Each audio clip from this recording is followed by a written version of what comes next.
Rangers 1, Club Brugge 3. I'm going to keep this review short and sweet. Unlike Russell Martin's time at Rangers, which of course is going to be short and shite, because that was awful. Champions League music in the background.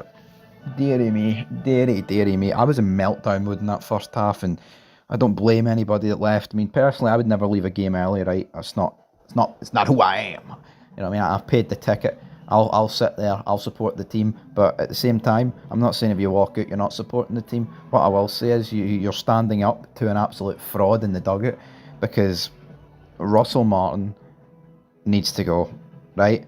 And you know, see, at this level, you can't wait till you're 3-0 down to start playing football. See in the second half, we were alright, we were good. Hell, we beat them 1-0. This isn't the we beat them 1-0 in the second half trophy, but here I get it. 3-0 up. Club Brugge are obviously taking the foot off the gas, but we beat them 1-0 in that second half, and here it should have been more. I think VAR has absolutely robbed us of a goal, but I'm not going to sit here and greet about that, because we didn't win because of ourselves today, alright?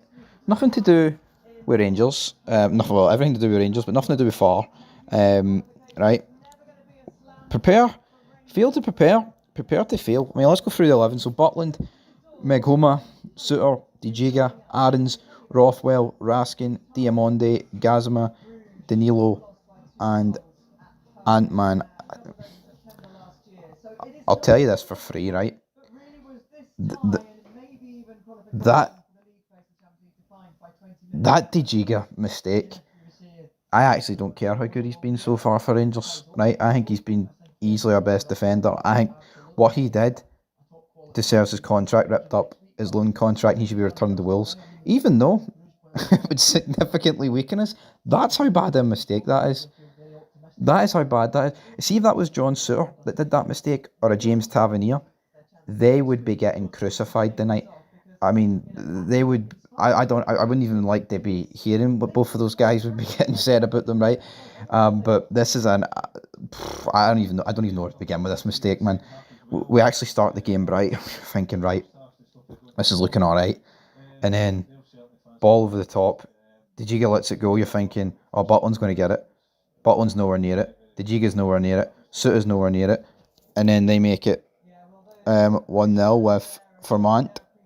Tell you what a finish, what a goal, but it's Champions League football, baby, you know what I mean? I'm expecting him to put it in for here, and you're thinking, right, that is an absolute disaster, but it's not a catastrophe. The catastrophe came next, right? Middle of the pitch, Joe Rothwell just gives it away. Club Brugge then set off, they get a corner, and then completely and utterly unmarked is Spielers. And I mean, 2 centre backs have scored against us. Like, what is that for a statistic tonight? And we're 2-0 down after 7 minutes. And I'm sorry, 2-0 down after 7 minutes. The tie's done. Tie's done. It's over. Even if we come back and drew this game 3 each, it's like we were just destined to collapse over in Belgium. It's why I thought we needed to take a lead. And I said tonight, we're either going to win 2-1 or get beat like 5-0.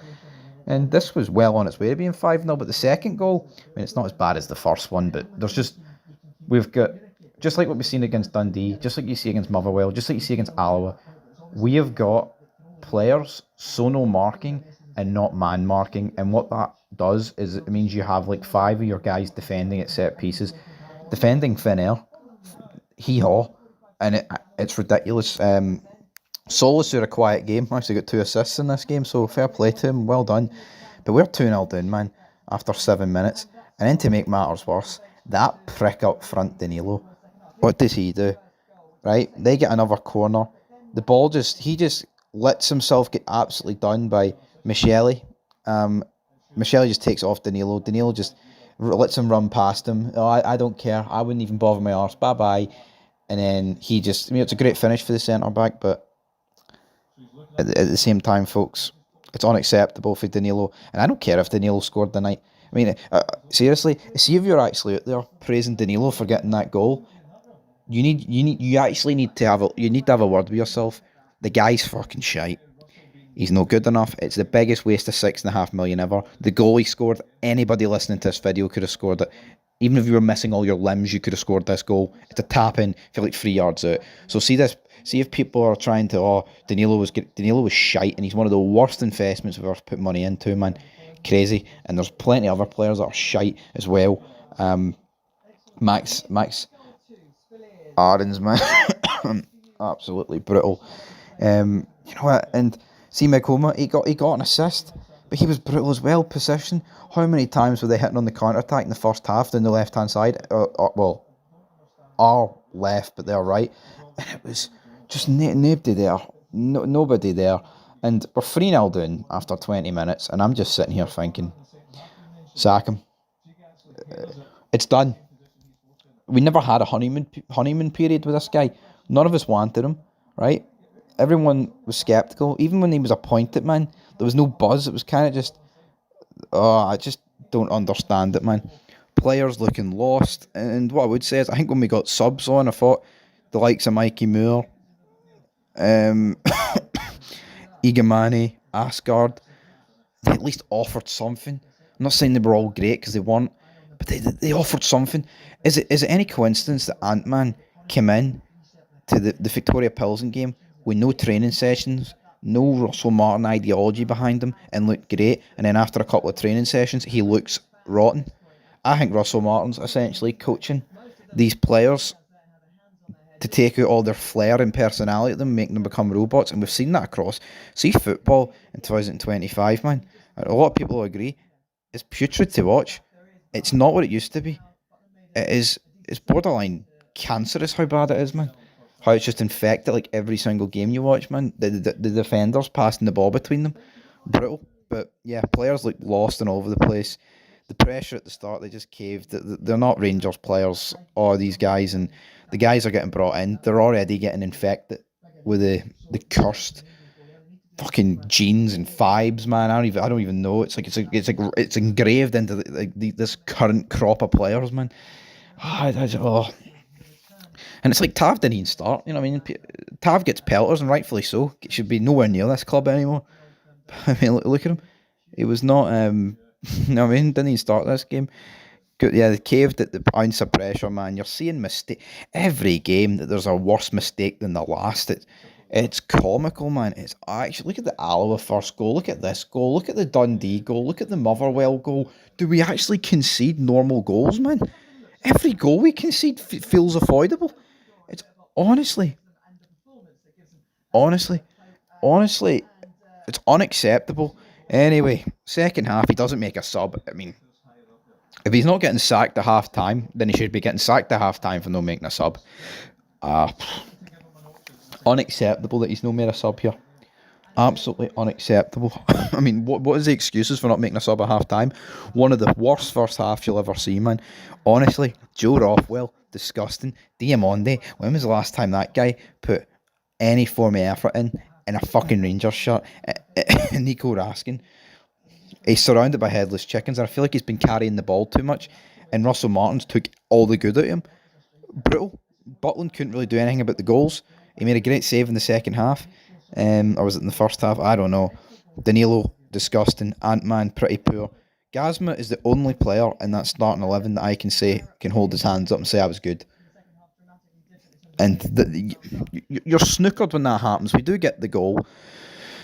Danilo, Mikoma whips a ball in. Danilo taps it in. Like I said, I'm not going to sit here and bum like Danilo, right? I'm not going to sit here and pretend the guy's great and that's him worth 6 million, or he should be starting over Deathard or Mikey Moore or Igamani. He scored a goal that all of us could score, right? The guy's disgusting and he's no fit. He's not fit to wear the shirt. He's not up to task. He's brutal, man. He's rank rotten. We then saw a host of substitutions. We saw Igamani and Asgard come on. Correct call. Again, they both look rusty, and you know what? They're just coming back. But I would have started both of them, man. Diamonde's wank. You know my opinion on Danilo. Then we saw more subs with Tav and Mikey Moore. I mean, we huffed and puffed with a few corners, a few set pieces, a few shots. Gazma curled one almost in. And then we get the Gazma disallowed goal, which for me, folks, I have no idea why this is disallowed. Right? Gazma shoots. Deflect it. I mean, I'm pretty sure it hits off the Club Brugge guy's hand. Then Mignoli tries to stick his hands on the ball. And honestly, looking at this, Gazima has booted the ball around about the same time that Mignoli has got down to put both hands on it. So obviously, when you freeze frame this over at the VAR monitor, it's going to look like the guy has got both hands on it. But then when you actually look at the image that he throws it on, it's so inconclusive and not clear and obvious. How can you overturn this goal? I'm not going to greet too much about it because we were fucking ranked rotten, and Russell Martin and these bunch of bastards don't deserve a get out of jail free card, but at the same time, we don't deserve to get cheated. And I can't believe how quickly look at the monitor and just overturned it. Absolutely crazy, man. How and why he done that? Thought there was a lack of effort, no pressing, no nothing. Gazma deserved the goal, and for me, it should have rightfully stood, but I'm not going to sit here and overly greet about it. A few half chances, a penalty shot at the end, corners, they countered. There was end-to-end stuff at the end, but problem is, folks, man, I don't care what level you're at, even if against Alloa, you can't start beginning to play football when you're 3-0 down. It's going to cost you, and against Club Brugge, of course it's going to cost you. We threw away 40 million. The board has gambled on an absolute fraud. Crazy. We've had one shot on target in a home Champions League playoff game. 40 million on the line. Make or break. Biggest game of the season so far by a mile. What is there left for me to say? I've got to go and do double duty over on Fog Football and talk about this game again. God help me. But yeah, sack Russell Martin tonight. Far robs us to a degree, but I'm not gonna greet too much. But I was greeting in that first half. It was honestly disgusting.